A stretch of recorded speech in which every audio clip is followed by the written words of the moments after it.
For this section, we're going to be talking about expanding and condensing logs.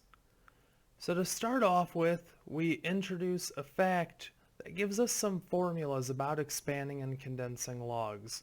The first says log base b of m times n, meaning if you're multiplying two values inside of a log, then the result is equal to log base b of m plus log base b of n. So we can separate multiplication inside of the log into addition of two separate logs of the same base.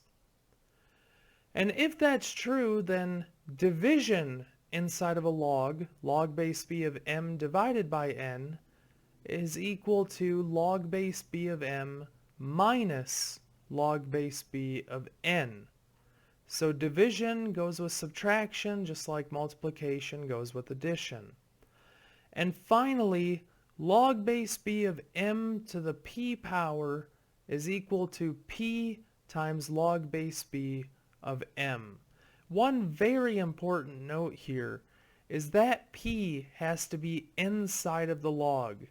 So if this were written as log base b of m all to the p power, then you cannot apply rule 3. It's only when the p is attached to the m alone. Okay, so with all of this said, going from left to right in all three of these equations is what we call expanding logs. Notice the problem is getting longer as we go from left to right.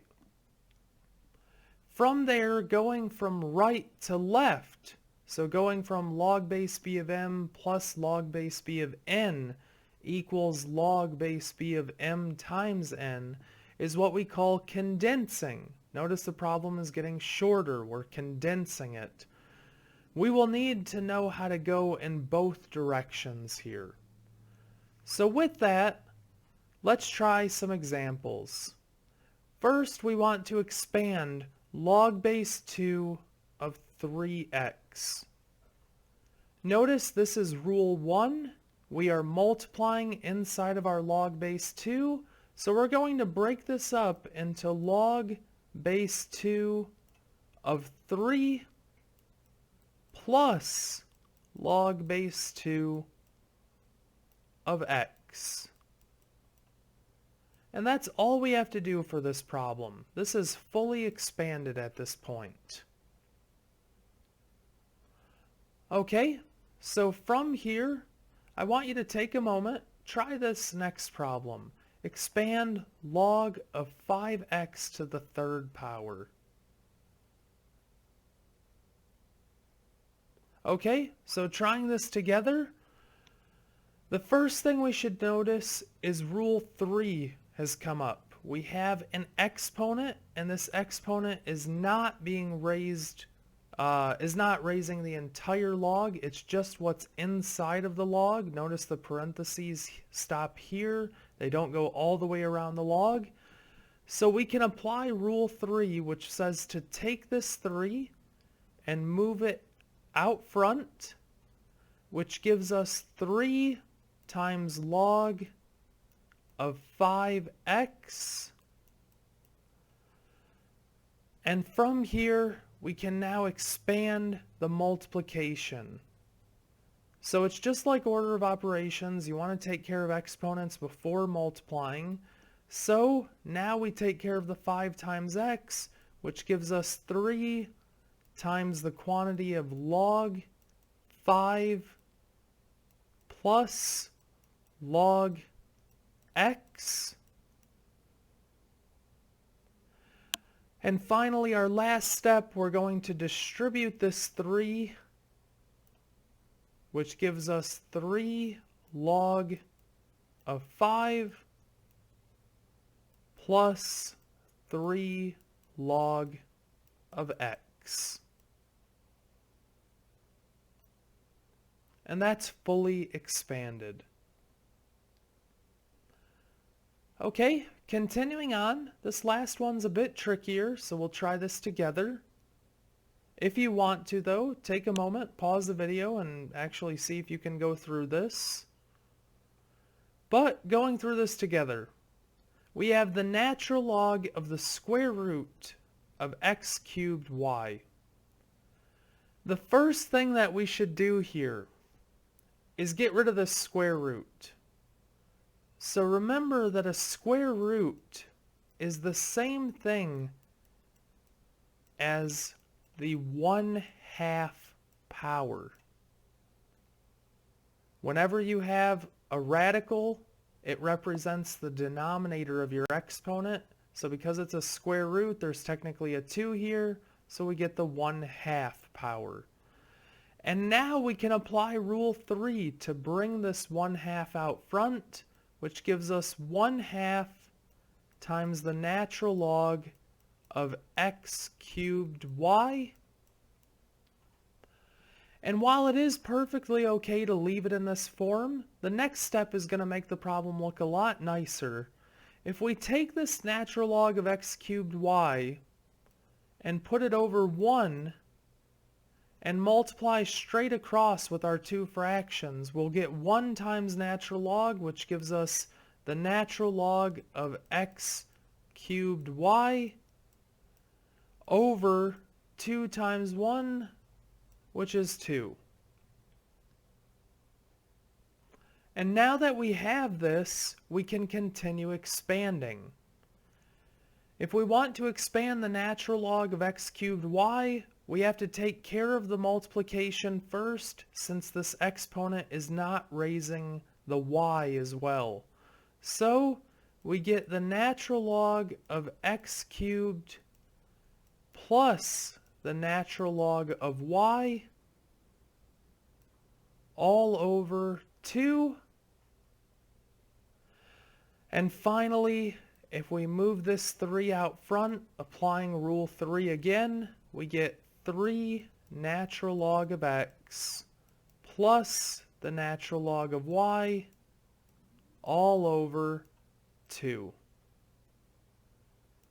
If you had left that 1/2 times your natural log, which would have been perfectly okay, then your answer would have been 3/2 natural log of x plus 1/2 natural log of y. I just think this first way looks a little bit easier to read and work with, but if you prefer the second way, that is perfectly okay as well. Continuing from here, we now can talk about condensing logs. So, at this point, we are going to condense log base 2 plus log x, sorry, not log base 2, I apologize. Let me say that again. We're going to condense log of 2 plus log of x plus log of 3. Thinking about the actual base here, remember if the base isn't shown and it just says log, then that means it's log base 10.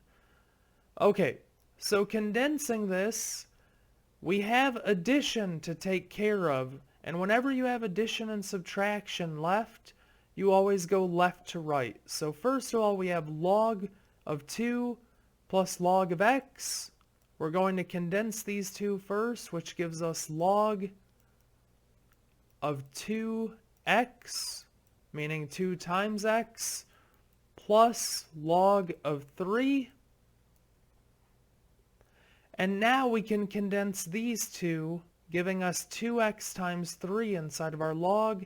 So we have log of 6x is the condensed form of log 2 plus log x plus log 3.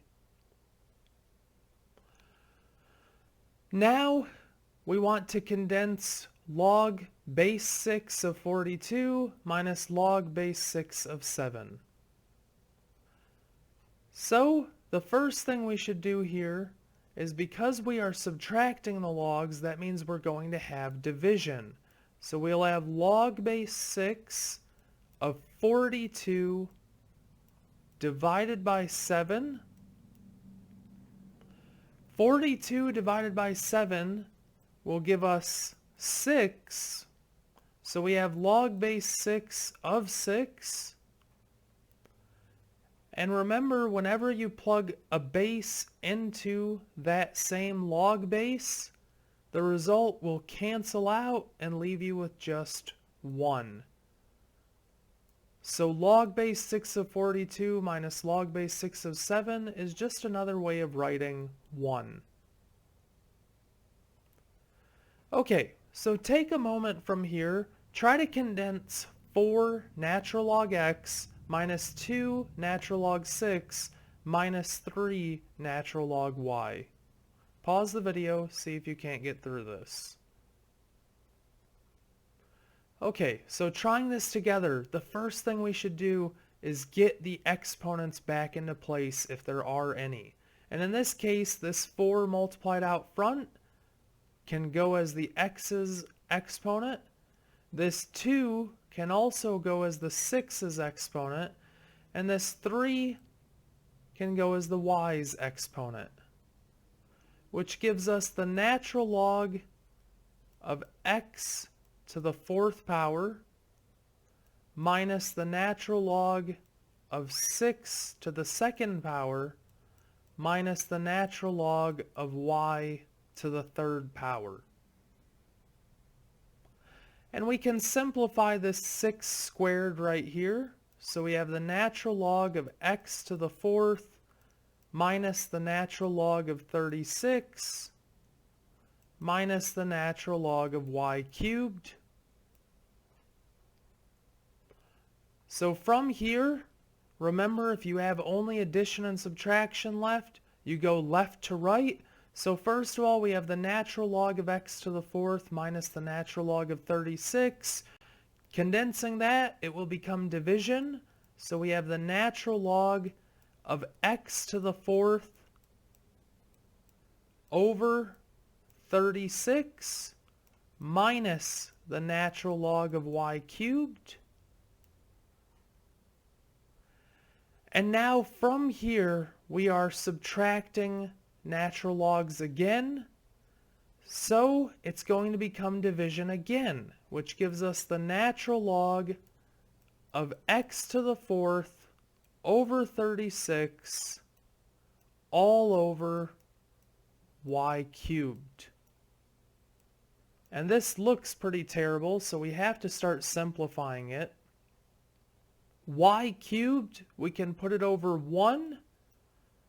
And now we have two fractions that are being divided.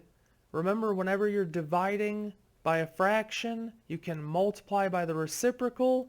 So this will become the natural log of x to the 4th over 36 times 1 over y cubed, which when you multiply straight across gives you the natural log of x to the 4th over 36 y cubed, which is our fully condensed answer. That is a bit tricky to go through though, so I'm going to show you a shortcut really quick. From this step, when we were subtracting the natural log of y cubed from the natural log of x to the 4th over 36, whenever you have a fraction inside of your first log and you're subtracting by essentially a whole number or just a regular term, a non-fraction, whatever you're subtracting by, take that value and immediately put it in the denominator. So you can immediately just say this is the natural log of x to the 4th over 36 y cubed.